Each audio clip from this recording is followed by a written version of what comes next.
देवाला आपली साधना सांगतात,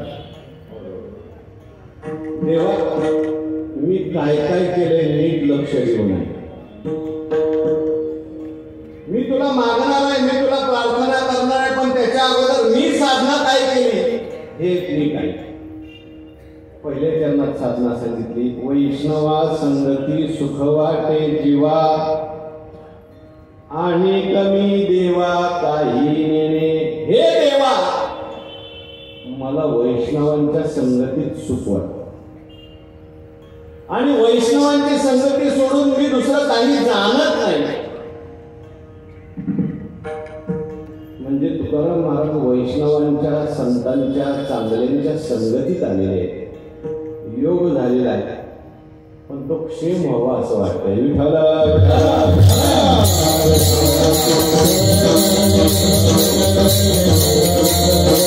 आपण प्रयत्नपूर्वक सत्संगतीत गेलं पाहिजे. बरीचशी मंडळी अशी आहे, त्यांना जर आपण म्हटलं चला राष्ट्रीय कीर्तन महोत्सव आहे, आज शेवटचा दिवस आहे, कमीत कमी आज तरी चला, वा वा वा, चांगलाच तो कीर्तन, चांगलाच तो महोत्सव, भरपूर लोक येत असतील ना.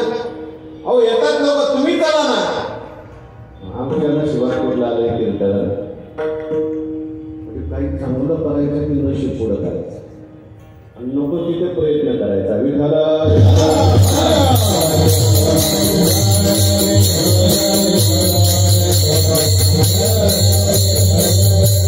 देवाला म्हणतात मी आपण वैष्णवांच्या संगतीत आलो, मी संतांच्या संगतीत आलोय. नुसतंच वैष्णवांच्या संगतीत आलोय असं नाही, मला वैष्णवांच्या संगतीत सुख वाटतं. कीर्तनाला येणं वेगळं आणि कीर्तनात सुख वाटणं वेगळं. आपल्याला आनंद झाला की आपल्या चेहऱ्यावर लगेच दिसतो. बरेच ठिकाणी आम्ही जातो, समोर बसलेली माणसं असतात, त्यांचे चेहरे असे झालेले असतात जसं काय आता पोचून आले का काय. मला तिथं नाही तसं कोणी, सगळे ऐकणारे आवडीने आलेले आहेत. म्हणून नुसतं संत संगतीत जाऊन चालत नाही, आपल्याला तिथे आनंद वाटतो, आवड असली पाहिजे.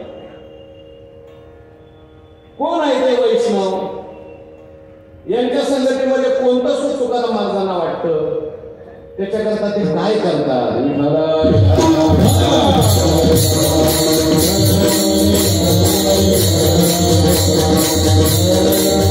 कोणाला म्हणायचं वैष्णव? वैष्णव हा काही वेशावर अवलंबून, मी पांढरे कपडे घातले झाला वैष्णव, एखाद्याने भगवे कपडे घातले झाला वैष्णव.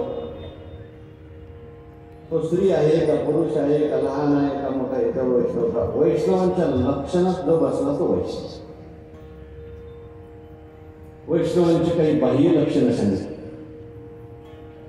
तुळशी माळ गळा, गोपी चंदन केला, हृदय कळवळा वैष्णवांचा, आषाढी कार्तिकी पंढरीची वारी, साधन निर्धारी आला नाही, गोपी चंदन गोपी तुळशीचा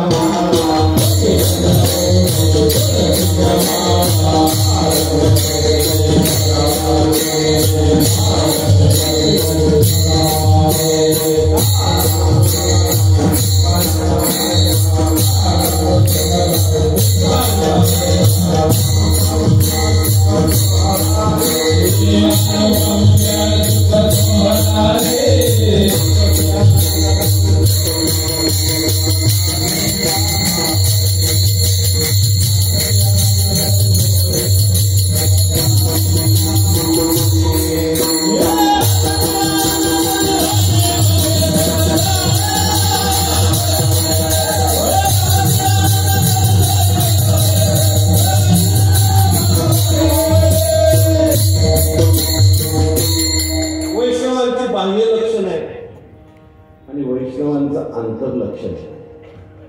बाह्य लक्षणापेक्षा सुद्धा अंतर्लक्षण महत्वाचं आहे.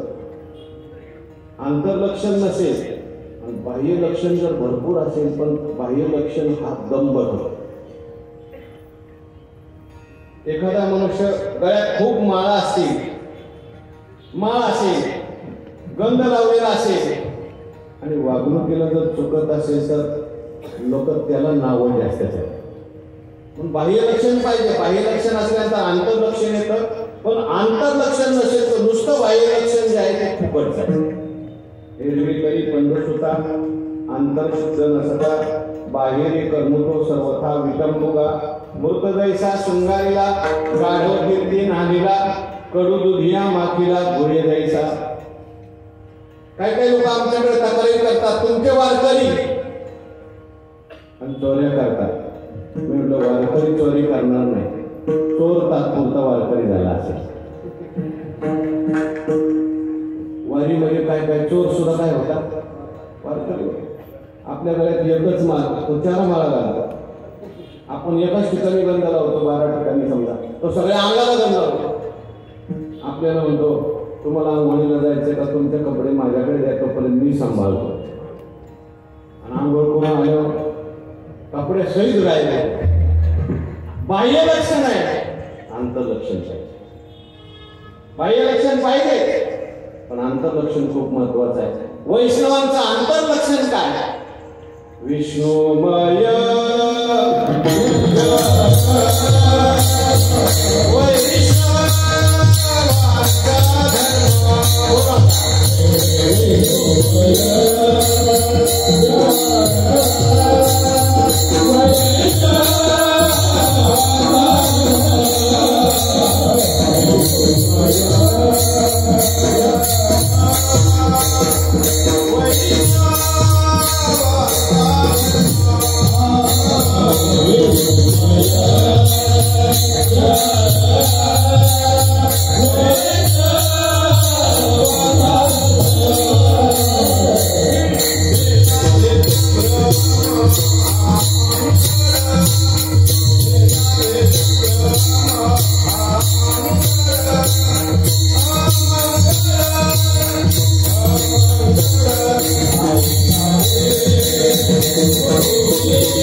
भागवत धर्माचा अंतरंग सांगितलाय.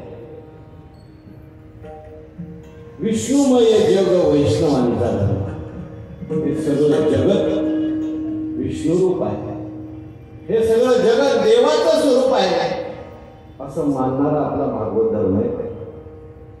असं कुठले बाकीच्या धर्मात नाही. आपला एकच धर्म असाच. कोण्याही देवाचा नरडो मत्सर वर्म सर्वेश्वर पूजनाचे सगळं जगत देवाचं स्वरूप असल्यामुळे कोणाचंच मत्सर करायचं हे आपलं तत्व आहे. काही लोक असे